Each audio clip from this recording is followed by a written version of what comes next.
Hey guys, so it's been about a year, coming up a year. A year ago I did an update on the 75 gallon. I have not done much of anything to these tanks, guys.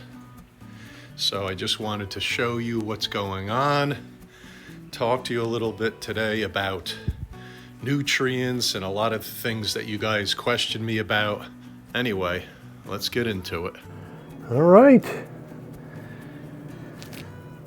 Tom Reefer Raw. Good to see you guys. It's been almost a year. So I thought what I'd do today is take you through my tanks and explain some of the things that happened. All right, guys. Okay, let's start out with the 10 gallon. A lot of people like the 10 gallon out there because of, I believe, the Arizona sunsets. I'm up to 10 now, and the Ophelia here has just been growing like crazy. Now, let me explain, guys. I have done nothing but water change on this. And I'm going to jump around because as I see things, I'm going to explain what's happening. So you can see how the Ophelia and the sunsets are encroaching on the digitata, which I don't know whether it's stinging. In my observation, I don't believe they're stings. They're just rubbing into it and growing closer. And of course, the polyps on the digitata won't expand. So my experiment was let everything go. I have not moved anything around or touched anything. I told you guys the clowns, after 2 years, have finally gone into the anemones. My maintenance here has been very sporadic. I changed 20 gallons about 2 weeks ago, and the tank looked great, but it didn't look so much better than when I wasn't changing. I had let this go for almost 2 months without a water change. What I will say about the 10 and all the tanks, but I'll mention it now, is that I've been feeding almost to the point of not enough. And the fish are healthy, but I'm feeding probably 3 days a week at the most. And a lot of what I feed drops down inside the Arizona sunsets, and they just look as healthy as can be. So that's the 10 gallon. I clean the glass off once in a while. I do, for those of you who've been following me, I've told you many times that the Aptasia will come back. Once you get Aptasia in your tank, you can get rid of them any way you want, but they will come back. I used the Bergia to get rid of these some time ago, and here they are again. That was probably a year ago. I'm not saying it happens overnight, but months, sometimes 6 months to a year, they're back again. So when I get a little more cash, I may get the Bergia. The Bergia nudibranch is the best way to get rid of Aptasia. The only thing is they die after they eat them all, and you'll have to get them again just like I did. So that's the 10 gallon. You guys have any questions or comments, leave them in the comments section. I'll take them. 10 gallons. I don't know if you guys noticed this. I'll come over here with this. This is a thing off the back. I got this because I wanted to see what it would do if I added a little more biological filtration to the tank. You know, I took a lot of rocks out a time ago, and I wasn't sure. The tank looked a little cloudy for a while, and I thought maybe not enough biological filtration.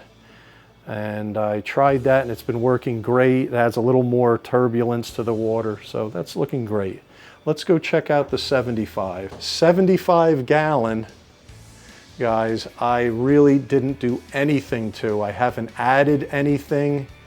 The only thing that I have started to do over the last 6 months when the algae got out of control was start to manually pick it out with my forceps. I have these big long forceps. Now what I noticed during this whole time period, it was minimal water change. Minimal, like I'm talking maybe 1 20% water change every 3 months. One time I let it go a little longer, but what I did do is reduced feeding. And once again, I reduced the feeding to about 3 days a week. Sometimes I went longer. And if you're trying to lower your nitrate and phosphate, that is a way to do it. Certain fish will not like that you reduce your feeding, like this guy right here. If you have any of the feeders that require like a lot of feeding all day long, or the small Antheus, the clownfish and the pajama cardinal are great. I lost several of the blue, what are these called again? See my brain. See how the clownfish is going after him? It's because I don't feed a lot, and it's very competitive with the food. The PJ cardinal doesn't get aggressive at all. He's very mellow. Okay, so the blue chroma, see, they are thinking it's feeding time, and the clown gets really aggressive. But the fish are healthy. So what happened with the blue chromis is I had about 6 a year ago, and what happens is I think because of the lack of food, they start to fight, and they dwindle down to just 1 now. I mean, it's a little bit of a shame. I apologize, guys. I'm not, I just saw my, I still have my mandarin. That does not need to be fed at all. It's living off the bottom. There they are. And that's the Watchman goby. There's the Watchman goby down there. He feeds off the bottom. So I haven't fed him directly in over a year. There's the mandarin back there. Hold on, let me see if I can zoom in on him. There he is. Wait, come on, there he is. He's in the back. All right, so what else can I say about the tank? All this algae, guess what I don't have? I don't have any Astrea snails. I have maybe 1 or 2 in here left. And I have about 4 or 5 that I can see hermit crabs. So I didn't put anything in the tank. You know, I don't have to get into why, but I just didn't add to the tank. I didn't add any of the cleaners, and that's what it could use. And it could use a fish to kind of get rid of some of this stuff that grew up. So I've been manually removing it. This is an MP10. I'm due to clean that out. And I have a little Higer mini wave in the back. I change those. I keep up on those because they collect algae. And I change those. I clean them. I don't change them. I take them out, clean them. And my skimmer is still going okay. I switched from glass to this plastic kind of PVC one. It's clear and it works way better, and I can drop it. I'm going to add some algae to the refugium. I've had this guy in here a long time. He's doing great. This algae that's growing down here, some of you guys, this is a very unique algae, and I don't know the name of it, but it's like moss, but it floats. And that's all that seems to be left growing in here. It's kind of cool, but it's very light and fluffy, and I'll probably look it up after this video, and you do the same. If you can see what it looks like there. And I feed this guy the same, maybe once or twice a week, 3 times a week. I've been feeding the tank. This, by the way, if you're new to the channel, is connected to this. You know, it comes down from here. All right. My 20-gallon has been doing okay. I had 2 fish in here, and I have to say they did not make it. You can see the hair algae. Once again, no, I don't have any hermits or snails in here. I haven't seen a snail or a hermit in here in a long time. See this down here? But I go in and pick that out. I removed the 2-part here. Remember, you guys who were following me a while, I had 2-part containers here on the side, and I was dosing calcium and alkalinity.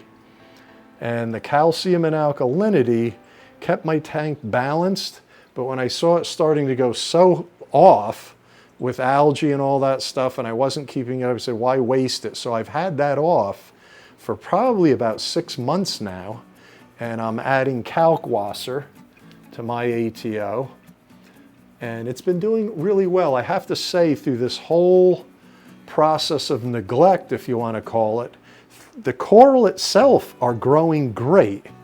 Look at how big these got. You know, these were just little buds about a year ago, and these are Australian leather toadstool. They're dropping here. Digitata over here has spread out and done really well.